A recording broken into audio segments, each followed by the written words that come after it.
La radio qui vous parle de NBA, c'est Radio Off Basket. Le basketball, c'est mieux à la radio.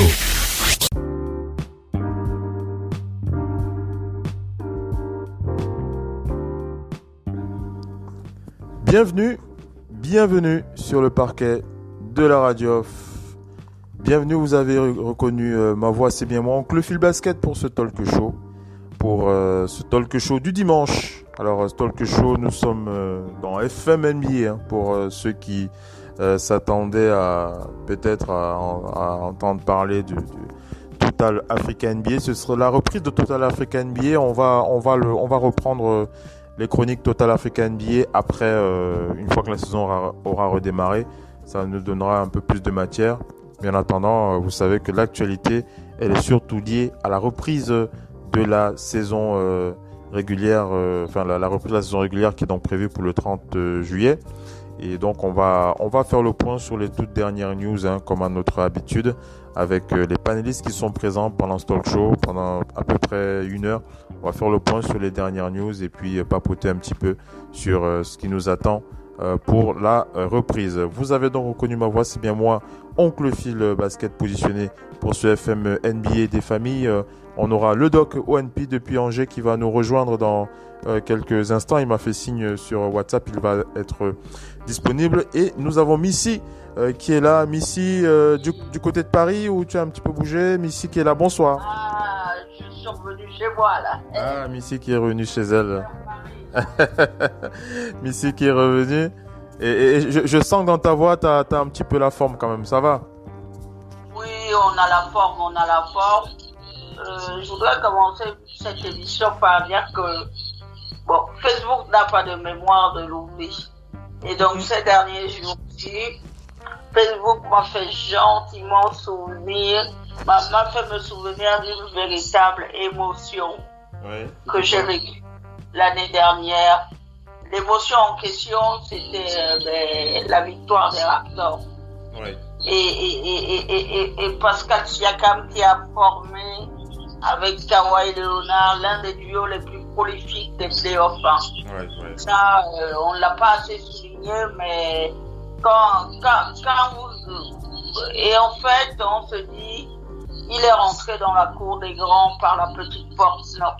Il est rentré dans la cour des grands par la grande porte. Parce que vous faites toute une petite succession d'actions que peut-être d'aucuns ne pensent pas. Des années avant, il a été quand même MVP de D-League, champion de D-League.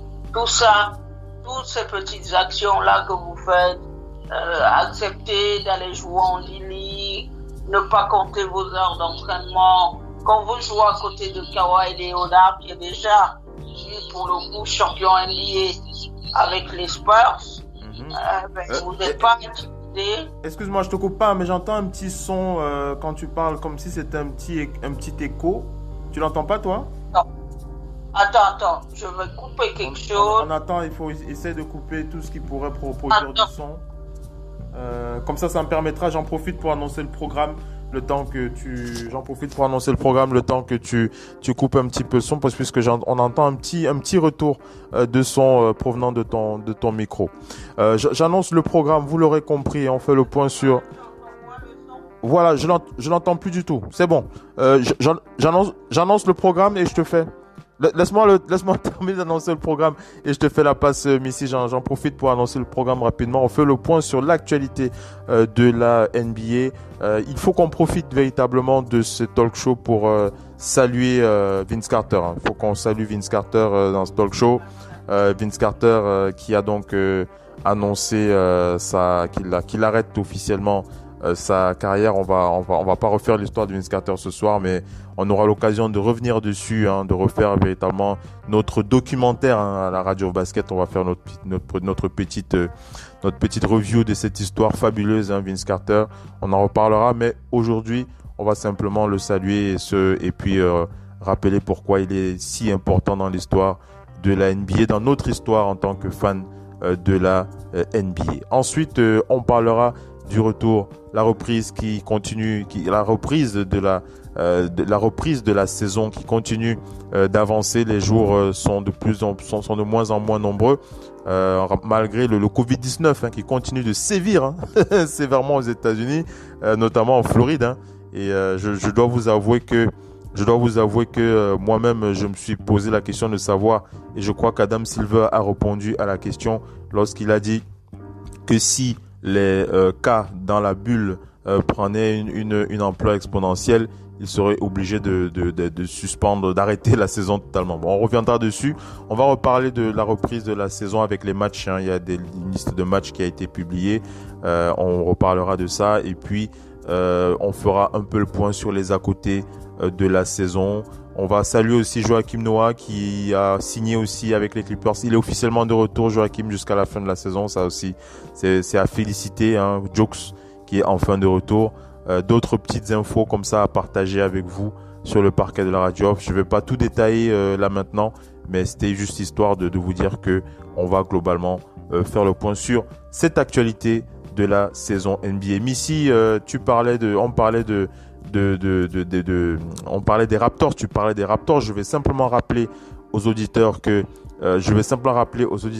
Oncle Phil Basket, en partenariat avec le média Blabla Foot. Le média Blabla Foot, je rappelle, c'est une radio française qui est uniquement sur le digital, comme Radio of Basket, mais sur le foot. Ils m'ont invité il y a 2 semaines sur leur talk show pour faire une chronique sur les Raptors de Toronto, champion NBA. Donc j'ai fait une chronique dessus où je raconte un petit peu comment est-ce que les Raptors se sont créés, comment est-ce qu'ils ont évolué jusqu'à arriver au titre. On a terminé le premier épisode il y a 2 semaines. Si vous l'avez pas entendu, si vous n'avez pas eu accès à ce premier épisode, vous pouvez écouter le podcast sur Radio Basket. Vous avez, ça s'appelle First Dance, les Raptors de Toronto. Cette première équipe non américaine a remporté le titre NBA. Ça s'appelle First Dance. Vous pouvez le trouver. Et je rappelle que le 2e épisode, ce sera donc diffusé sur Blabla Foot mercredi à partir de 22h. Ce sera en direct. Pour écouter ce talk show, vous avez qu'une chose à faire, c'est télécharger l'application Blabla Foot dans votre téléphone. Les émissions sont disponibles uniquement en direct sur Blabla Foot et vous pourrez écouter la rediffusion. Si vous souhaitez écouter la rediffusion, ce sera sur Radio Basket dès le lendemain à partir de 6h du matin. Les podcasts sont disponibles tout le temps, 24h sur 24, 7 jours sur 7. Voilà, pour l'épisode 2. Et pendant cet épisode 2, on fera le point notamment sur l'ère DeMar DeRozan et l'arrivée de Kawhi Leonard, qui est véritablement le joueur qui a marqué d'une pierre blanche la route vers le titre des Raptors de Toronto. On a le Doc ONP qui est avec nous. On va l'introduire. Après, on va faire la passe à Missy. Bonsoir le Doc, comment vas-tu? Oui, bonsoir tout le monde. J'espère que la fin de semaine se passe bien pour tout le monde. Ouais. Moi, au calme, calmement. On finit un week-end plutôt calme. Ouais. Très heureux de te savoir avec nous, le Doc ONP. Alors Missy, je te redonne la parole. Tu étais en train de terminer ton introduction et après on va enchaîner avec le programme. Vas-y, s'il te plaît. Donc, je parlais... Tu parlais des Raptors, de Pascal Siakam. Voilà, donc il n'a pas du tout été impressionné par les enjeux. Et il a répondu présent, a même mieux joué pendant les playoffs qu'en saison régulière. Mais comme Internet n'a pas de mémoire de l'oubli, ça me donne l'occasion d'introduire véritablement les Raptors avec quelqu'un qui a dit adieu il y a 2 jours au basket, c'est Vince Carter. Vince Carter a visiblement amené la culture de la gagne du basket au Canada. On a vu émerger un véritable basket canadien. Il y a eu des grands joueurs canadiens. L'un des grands, d'ailleurs le plus grand, c'est Steve Nash. Et donc toute cette histoire-là, on la doit un peu à un Vince Carter visionnaire qui est pas juste venu au Canada comme un Américain. Il est venu d'abord au Canada comme une personne intéressée, voulant que ce territoire progresse en termes de basket. Et c'est dans ce même état d'esprit qu'on a vu cette semaine un jeune Québécois, Louis Gensor, drafté la saison dernière, qui vient de signer un contrat avec les OKC pour 5,4 millions. L'histoire est en marche, même dans ces territoires. Et donc, à monsieur Vince Carter, on veut dire un grand merci Parce que quand Vince Carter arrive au Canada, le basket, il n'est pas ce qu'il est. Avec Vince Carter, on a vu vraiment que le ciel, c'était la limite. On parle toujours de Vince Carter en tant que dunker. Rarement, on parle un peu moins bien de Vince Carter en tant que très bon joueur. Merci à monsieur Vince Carter. On espère qu'il va faire profiter de son expérience à toute cette jeune génération qui arrive. Il y a beaucoup de choses à apprendre de Vince Carter.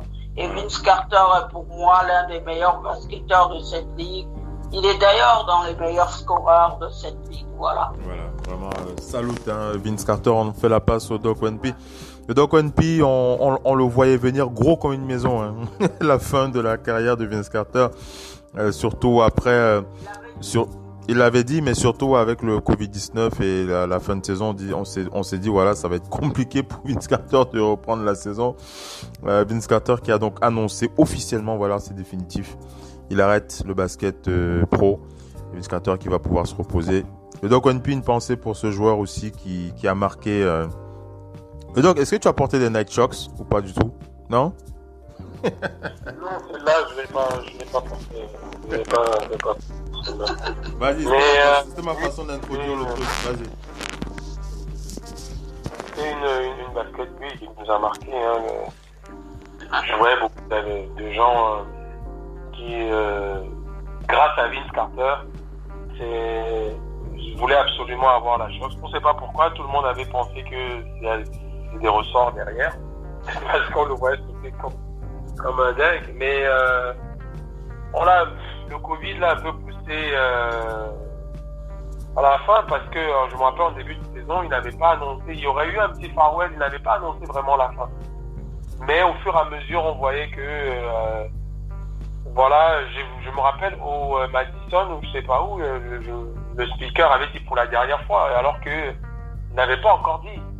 Il avait dit de célébrons pour la dernière fois à Vince Carter. Mais je pense que le Covid l'a poussé vraiment parce que Atlanta n'est pas parmi les 22 en plus. Et que là, les incertitudes, encore les préparations, ça fait trop. Et pourtant, quand on le voyait rentrer certains garbage time comme certains fins de carton, c'était plutôt pas mal pour un de son âge. Mais toute chose a une fin, toute bonne chose a une fin, et c'est dommage que ce soit comme ça, parce que il aurait, par rapport à son apport dans le jeu, il n'a pas apporté grand chose dans le jeu en tant que tel, mais il a donné envie à des gens dans une période de vouloir sauter, tu vois, vous vous rappelez la suite de Michael Jordan, on avait certes Kobe Bryant qui était plus dans les moves, mais dans tout ce qui était aérien. Est-ce qu'on peut dire le Doc One P? Le Doc, tu continues, hein. Tu continues le Doc. Je vais juste t'orienter sur un chemin. Après, tu pourras bifurquer pour reprendre ta réaction. Le Doc One P, est-ce qu'on peut dire Vince Carter, au-delà de son côté athlétique, c'est une mentalité. C'est une mentalité, c'est un caractère. Hein, que vous connaissiez tous, on va pas le représenter aujourd'hui. Je parle de caractère, pourquoi? Parce que, à l'opposé de ces stars, je parle de Kobe, je parle de LeBron James, je parle d'autres joueurs, à l'opposé de plusieurs stars qui, militaient véritablement pour chercher des équipes contenders à tout prix, Vince Carter, c'était pas trop son truc quand même, hein. Sauf si je me trompe, hein. Sauf si je me trompe, vous me corrigerez. Pendant tout le temps que Vince Carter, je me souviens, tu l'as dit, le Doc One P, Missy, vous l'avez dit, il a véritablement voulu imprimer le développement du basket au Canada lorsqu'il était aux Raptors. On rappelle qu'il voulait faire venir Steve Nash et c'est Jamal Magloire, non? C'est Jamal Magloire, oui. Il voulait faire venir Jamal Magloire et Steve Nash. On rappelle que Steve Nash est canadien. Jamal Magloire aussi, je sais plus s'il est canadien, lui. Il est canadien aussi. Voilà, il voulait faire venir ces deux joueurs-là pour former un Big Three aux Raptors à l'époque, et ce projet n'a pas pu aboutir. Entre autres, il voulait aussi faire venir Julius Erving en tant que general manager.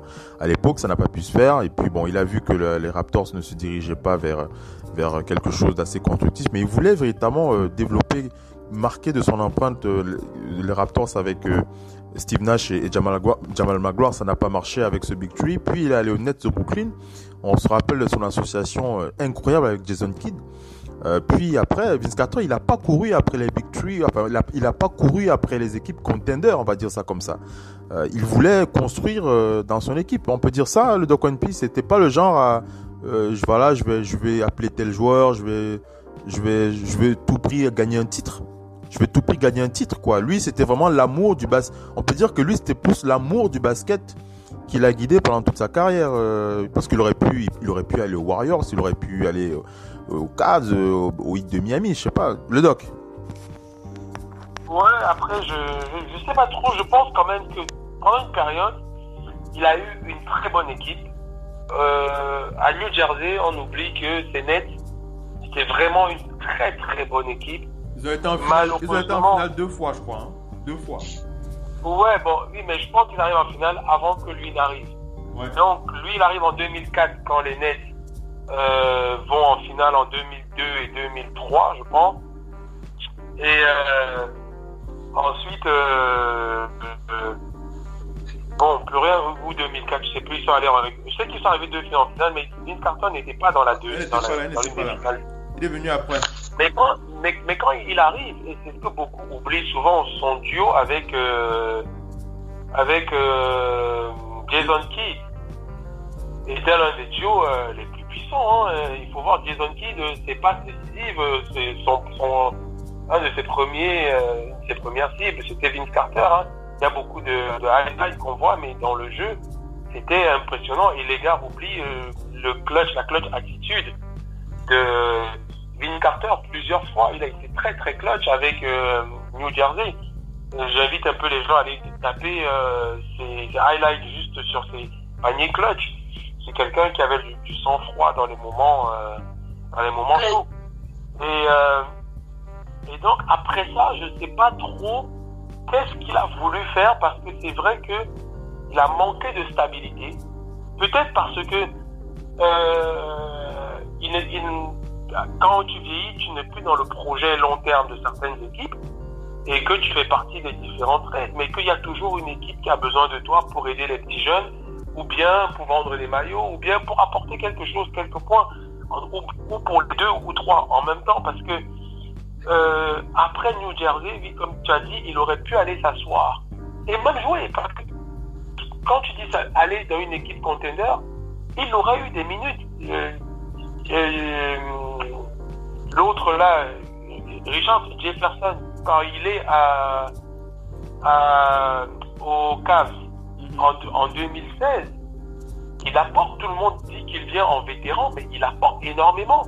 Et je me rappelle qu'à la blessure de Bogut, c'est Richard Jefferson et LeBron James qui, en pénétration, ont décimé l'équipe des Warriors. Et c'était les jambes de Jefferson des années 2002, 2003, 2004. On les revoyait. Et pour moi, il n'avait pas plus de jambes que Vince Carter.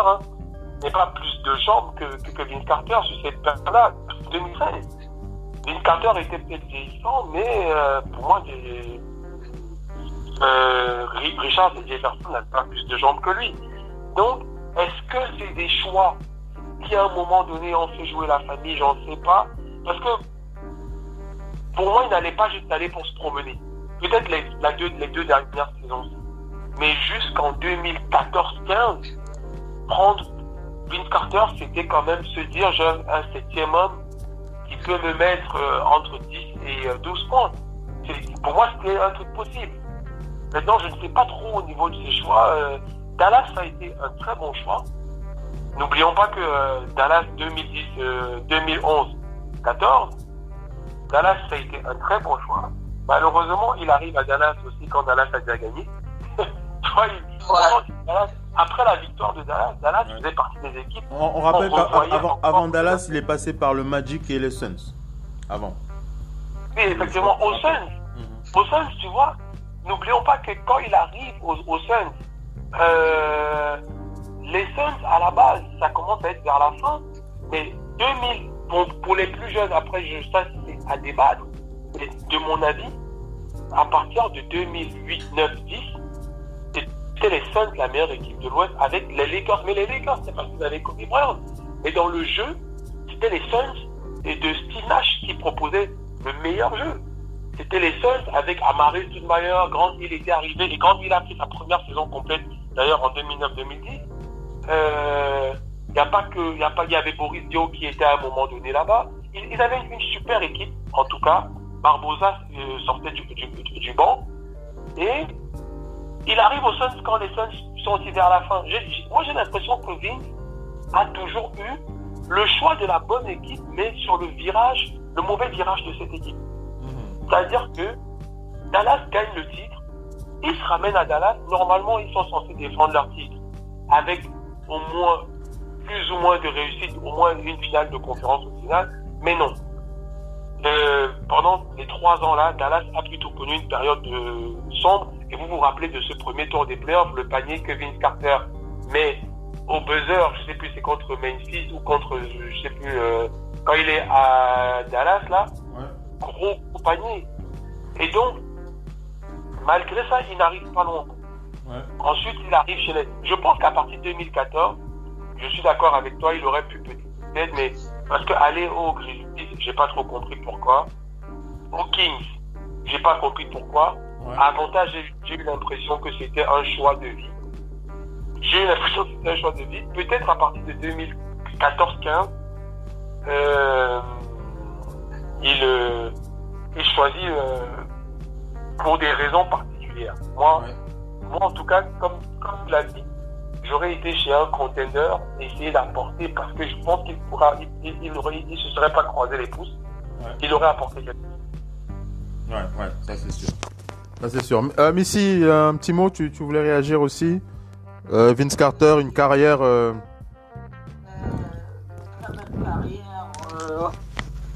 Même si d'aucuns se souviendraient de ce geste complètement fou sur Fat Vice, mais bon, c'est un geste fou. Quand il saute par-dessus le français, faut rappeler. C'était pendant les Jeux Olympiques, ça, non? C'était les Jeux Olympiques, non? Ouais. Oui, c'est les JO. Mais ce n'est pas la finale, contrairement à ce que croient les gens. Puisqu'au premier tour, ils ont rencontré les Américains. Et finalement, c'est les JO de Sydney où les Français terminent vice-champions olympiques.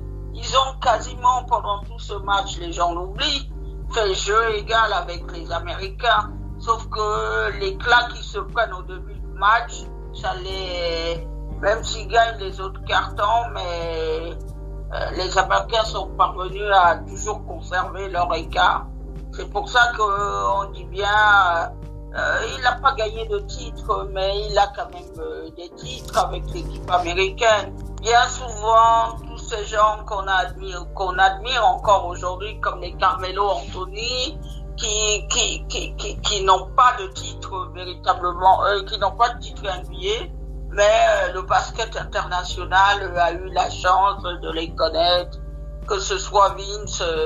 On regrettera le fait qu'il ne soit pas venu en 2004, justement. 2004 où il avait dit qu'il se mariait, bon, il n'est pas venu. Mais sinon, on l'a quand même vu dans ses compétitions internationales. Il n'est certes pas en FIBA, mais notamment au JO. Il part quand même avec ses titres américains. On est en train de parler de Vince Carter. Mais rendez-vous compte, chaque année, depuis des années, c'est presque tout le temps comme ça. Kobe s'est retiré, on a parlé de Kobe. Tim Duncan s'est retiré, on a parlé de Tim Duncan. On a parlé de Dwayne Wade, tous les derniers retirés là, les Kevin Garnett. On a que dans tous ces noms des champions olympiques. Et ça, il faut souligner l'énorme travail qui est fait aux États-Unis l'Américain a la capacité à se reproduire en champion parce que avant lui, ses aînés l'ont fait. Il ne doute pas qu'il peut être champion comme eux. Après maintenant,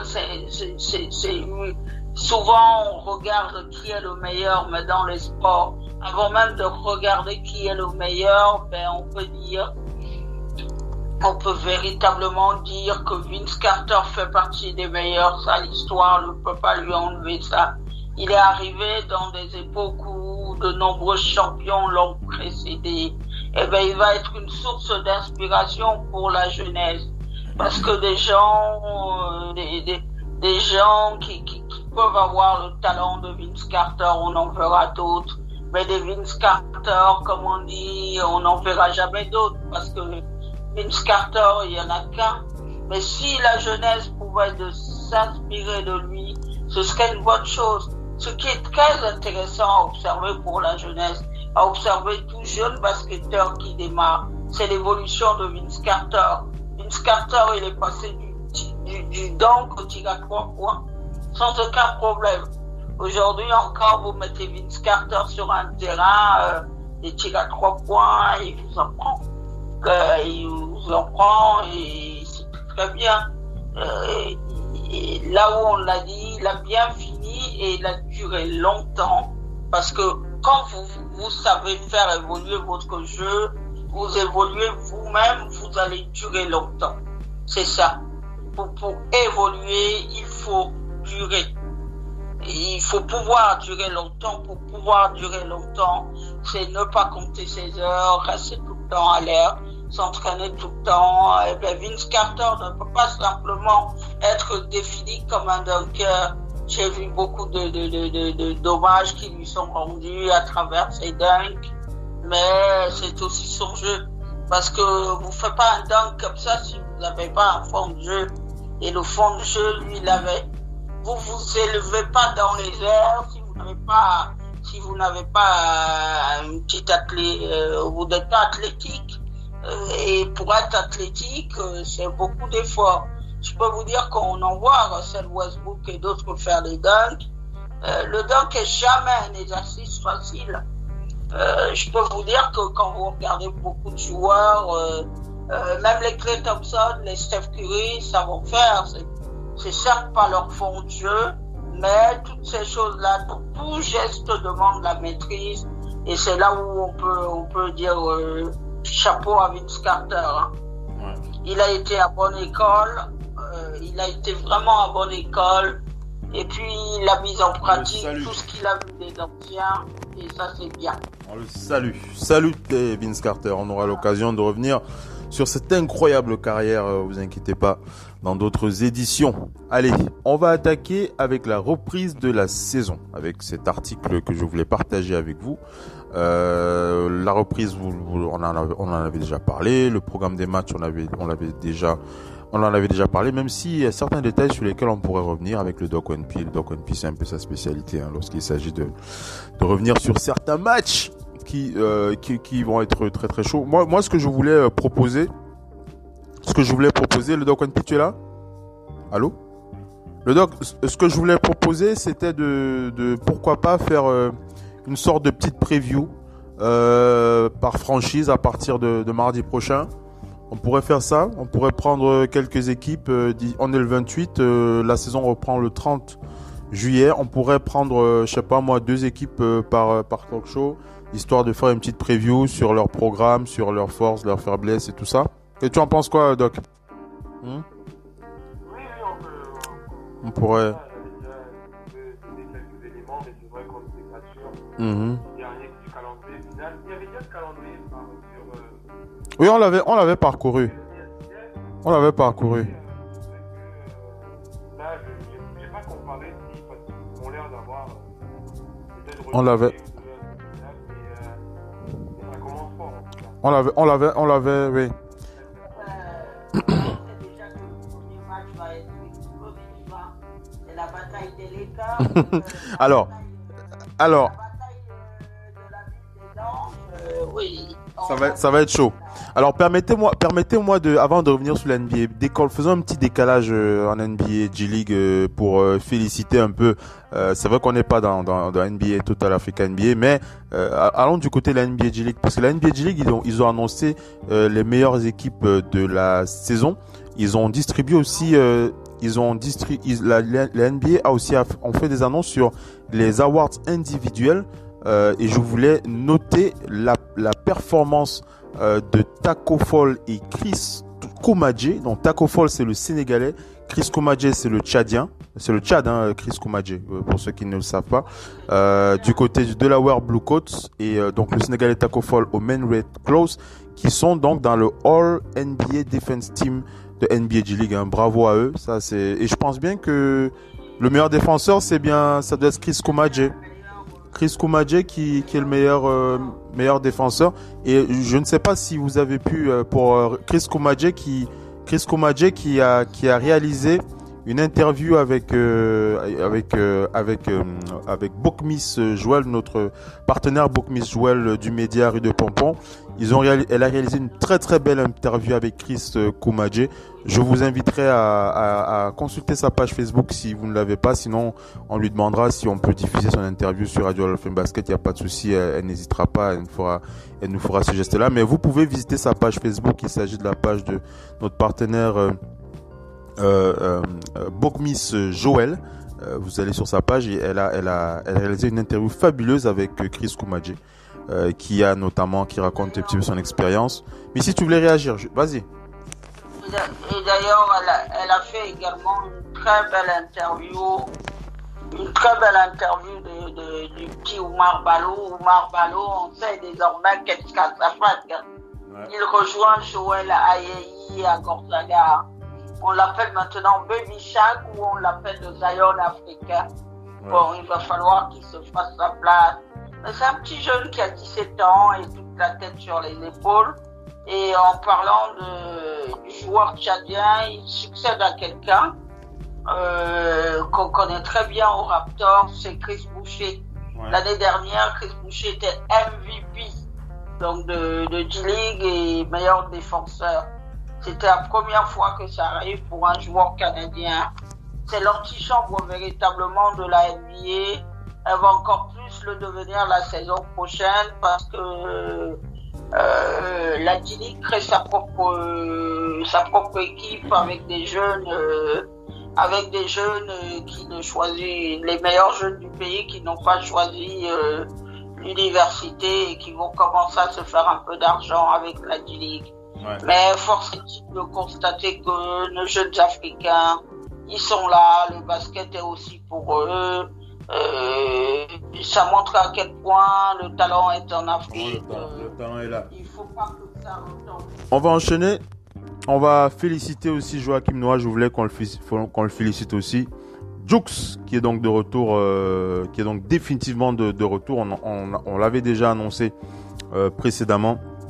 On rappelle que son contrat de 10 jours a donc été transformé en CDD jusqu'à la fin de la saison, playoff compris.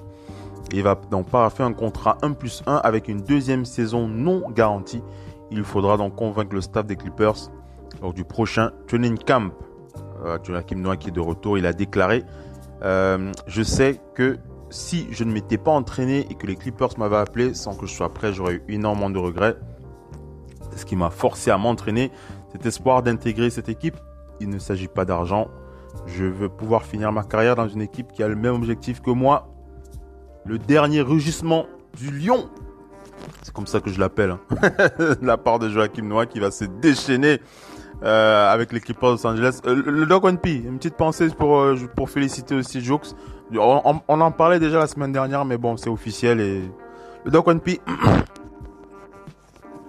Oui, non, mais on en parlait déjà la semaine dernière, il faut lui dire. Félicitations, hein. Et comme j'ai dit, parfois, c'est un destin, des destins de rédemption comme ça qui font que de rien à tout, parce que ça se dit, on n'est pas à l'abri de le voir se lever sa bague à la fin de saison-ci, au début de saison prochaine. On n'est pas à l'abri de le voir à la remise des bagues. Et comme quoi, il y a des destins comme ça. C'est le mal que je lui souhaite. Maintenant, à lui de démontrer sur le terrain, mais j'ai confiance qu'ils ont pris l'élément qu'il fallait. Je pense que il correspond à cette équipe, comme je le disais la semaine dernière, tel qu'ils ont fabriqué leur équipe. Ils ont pris des mercenaires qui sont en mission. Ouais. Ils ont pris des mercenaires vraiment qui sont en mission. Quand tu vois la physionomie de cette équipe, ce sont des charbonniers vraiment durs au mal. Et pour se débarrasser d'eux, il va falloir être très très fort. Il va falloir être très très très fort. Je pense que les Lakers, en Avery Bradley, vont beaucoup perdre. Parce que Avery Bradley et les Lakers correspondent à un Clippers chez les Lakers. C'est Avery Bradley, pour moi, il serait bien dans cette équipe des Clippers, mais il est chez les Lakers et il a amené ça chez les Lakers. Et maintenant, ça dépend de qui va le remplacer, mais il n'y aura pas, dans les candidats, il n'y a pas Avery Bradley. Que ce soit J.R. Smith, ce n'est pas Avery Bradley. C'est un autre registre, c'est du bon, mais c'est pas Avery Bradley. Avery Bradley, c'était un Clippers chez les Lakers. La preuve, il a été Clippers d'ailleurs. Donc, c'est même pas il a été Clippers pendant un petit moment. Donc, Dukes correspond, quand tu vois leur secteur intérieur, il correspond à ce qu'il y a là-dedans, aux guerriers qu'il y a là-dedans. Et d'ailleurs, leur jeune pivot qui joue titulaire, là, qui était chez les Lakers, le jeune pivot blanc, là. Aux Clippers? Pardon, ouais, Zubac peut même être mis en danger dans la période. Il est plus en forme, plus jeune, mais selon l'effort physique, parce qu'on lui demande des playoffs, c'est tout. On lui demande pas plus, il n'a signé pour rien de plus. Donc, selon l'expérience et l'effort physique, Zubac est même en danger sur son poste de titulaire. Parce que, a priori, Montrell a décidé de sortir du banc pour apporter. Donc, en titulaire, pour moi, Dukes, il prouve qu'il y a des matchs d'expérience où, même s'il ne commence pas le match, il va jouer plus de minutes. Parce qu'il y aura besoin de beaucoup d'expérience dans ces playoffs. Et ça dépend de sa forme physique, mais on peut lui faire confiance. C'est quelqu'un de très intelligent. Si vous vous rappelez, c'était l'un des meilleurs pivots passeurs. On voit les Marc Gasol passer, mais Dukes, c'était des mains fiables à la passe, au placement. Moi, je me vais toujours souvenir de son écran qu'il posait avant d'ouvrir pour un pick and roll propre, avant de renverser l'opposé. En tant que passeur, c'était un pivot très très fiable pour ressortir les balles. Donc, et n'oublions pas alors pour la Grinta, parce que si c'est pour aller à la bagarre et pour avoir la force mentale, pour moi, il correspond vraiment. Et je ne serais pas étonné qu'à un moment donné, dans les matchs chauds, ce soit lui et Montrell qui jouent en 5 et en 4. Quand il va falloir, en tout cas pour les plus grosses séquences, je vois bien Dukes 5, Montrell 4, Paul George 2, Kawhi 3 et en meneur l'autre. Ah, j'oublie, en meneur il y a tellement de meneurs. Patrick Beverly, oui. Et ça, c'est une équipe défensive au sommet. Parce que j'ai même oublié qu'ils avaient aussi recruté Marcus Morris, qui est quand même l'un des meilleurs two-way players. Donc, ils ont une équipe de bagarreurs. Bon, appelons ça terre à terre, c'est une équipe de guerriers. Voilà. Ils ont formé une équipe. Ça veut dire qu'ils te rappellent les Bad Boys de Ben Wallace, moi. Les Pistons de Ben Wallace. Pas les Bad Boys, mais les Pistons de Ben Wallace. Oui, non, il me rappelle ça un petit peu, mais ceux-là, c'était surprise. Limite, même, je voulais dire, à la fin, il me rappelle même les vrais Bad Boys, mais sans le jeu. Rugueux. Voilà, rugueux. Limite, même sans les agressions. On va dire sans les agressions, parce que ça faisait partie un petit peu de l'intimidation.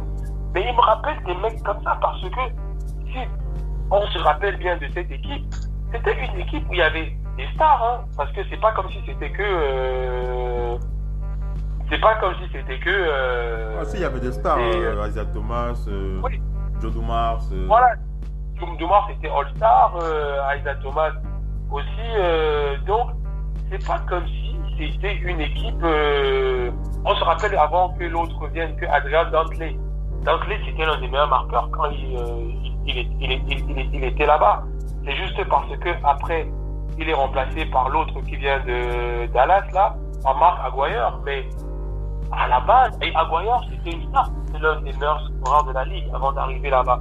Donc c'est pour ça qu'il est remplacé. Il y a un échange avec Dantley. Mais quand tu vois la physionomie de ces Pistons, tu vois Rodman, dur au mal. John Saleh, à son époque, là, dur au mal. Rick Mahorn, dur au mal. C'était vraiment des mecs. Vinnie Johnson, alias le micro-ondes. Les gens ne savaient pas pourquoi on l'appelait microwave. Microwave.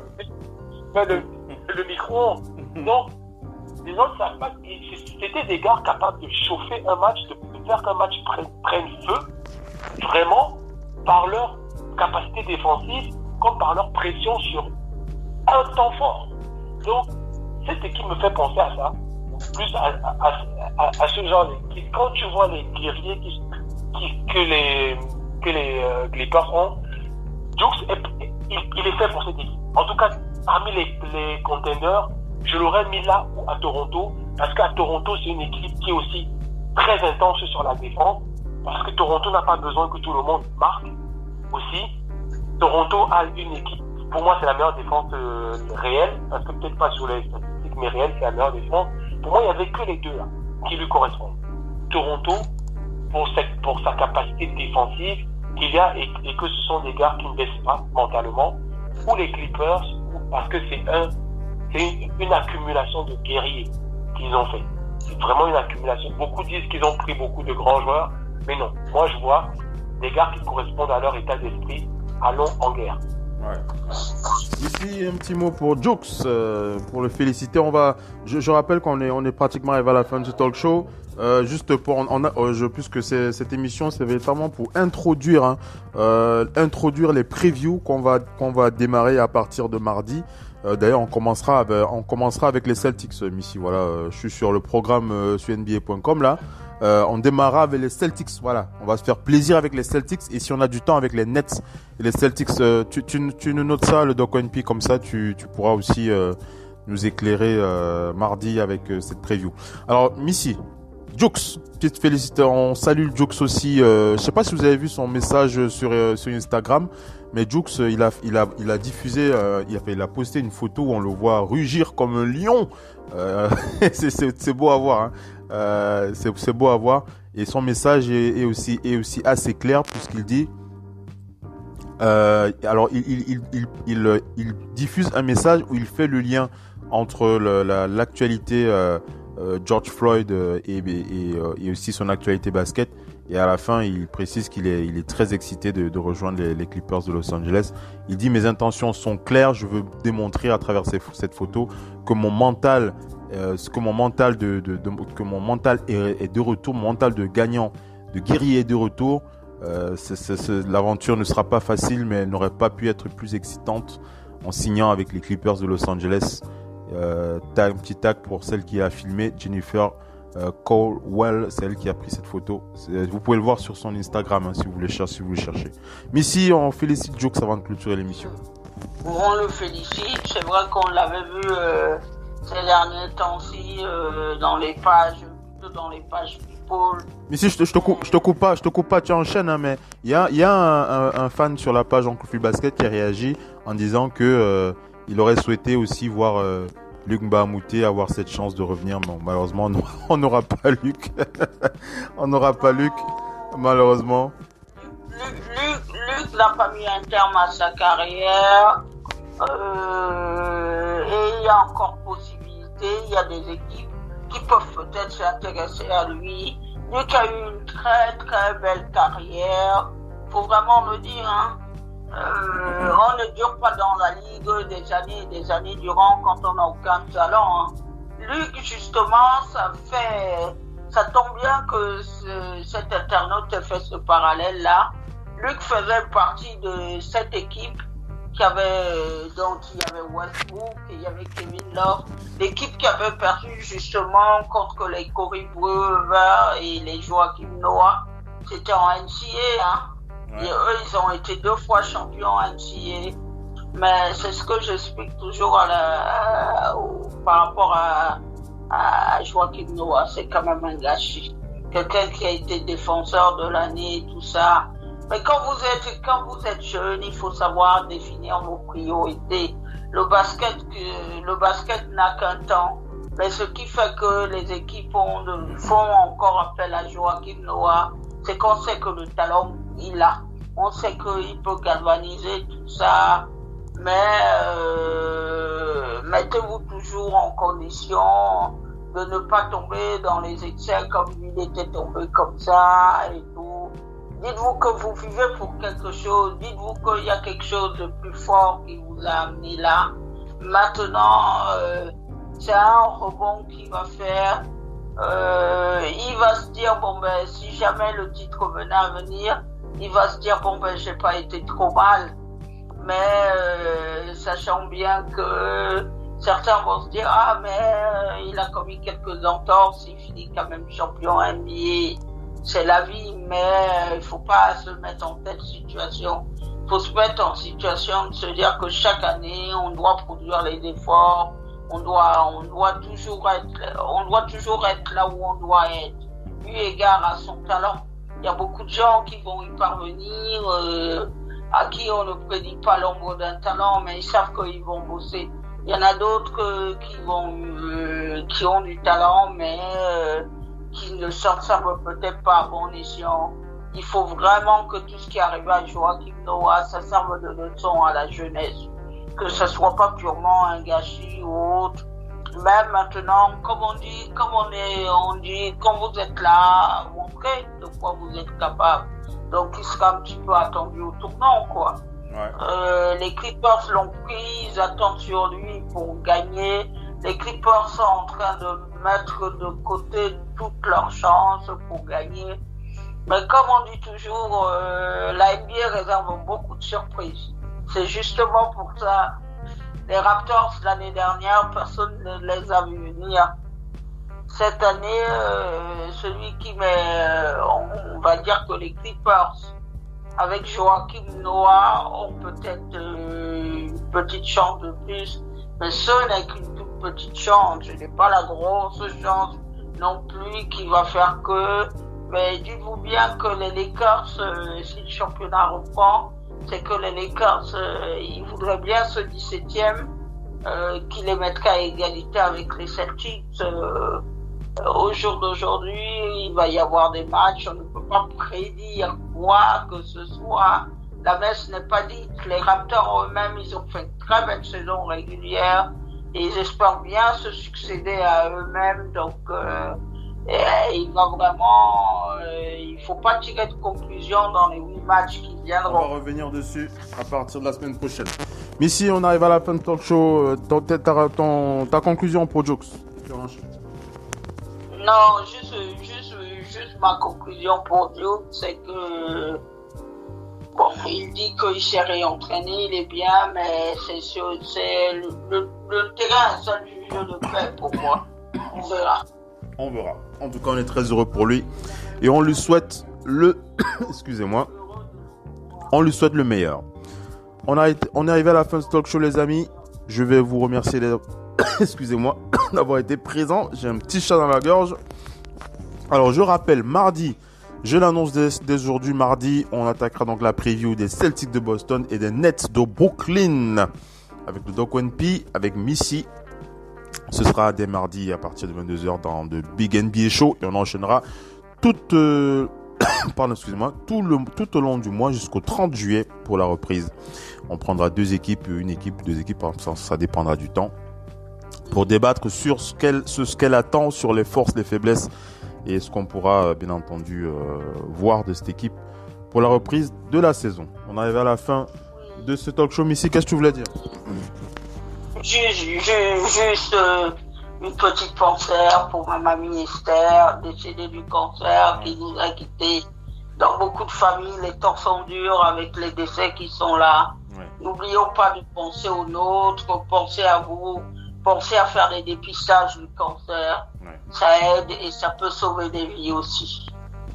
Voilà, merci Missy pour cette pensée et encore toutes mes condoléances pour cette dure nouvelle qui vous a frappé. Le Doc One P, on arrive à la fin de ce talk show. Mardi, première preview avec les Celtics de Boston pour la reprise. Et les Nets de Brooklyn, le Doc One P. On attendra ta présence sera fortement attendue. Oui, donc c'est d'être deux combats différents. On parlera parce que il y a une qui veut accrocher les playoffs sans garantie parce qu'un de ses leaders a été interdit de venir et il a bizarrement créé une fronde un petit peu contre cette suite. Mais en tout cas, il a été interdit d'y aller d'abord, parce qu'il n'y a que les joueurs qui seront admis. Ils voulaient venir supporter, on lui a dit non.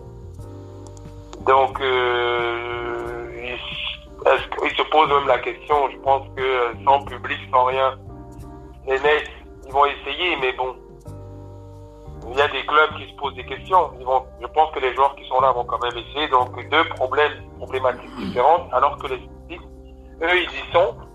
Et leur problématique va être de faire respecter le drapeau celte et cette tradition de play-off, malgré ces conditions particulières, parce qu'on sait bien que les Celtics ont toujours fait briller leur drapeau par rapport à leur domicile.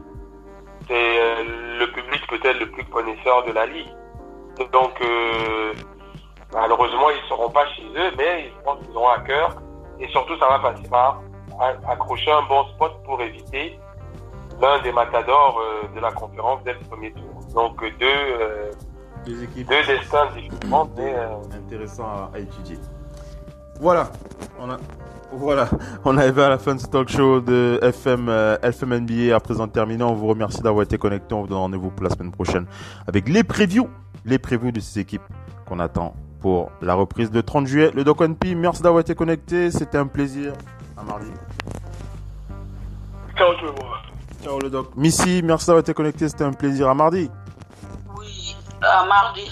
Vous avez vu là, l'autre a gagné, le Real. C'est le match du Real que tu entendais. Ah, d'accord. Quand tu entendais l'écho là au début. Non, ils ont gagné 1-0. Ah, super. Bravo à eux. Bravo à eux. Voilà. Allez, merci d'avoir été connectés. À mardi les amis, passez une bonne nuit, une bonne semaine.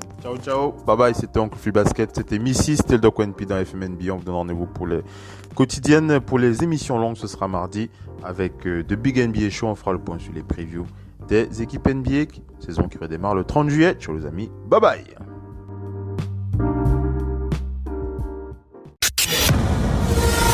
La radio qui vous parle de NBA, c'est Radio Off Basket. Le basketball, c'est mieux à la radio.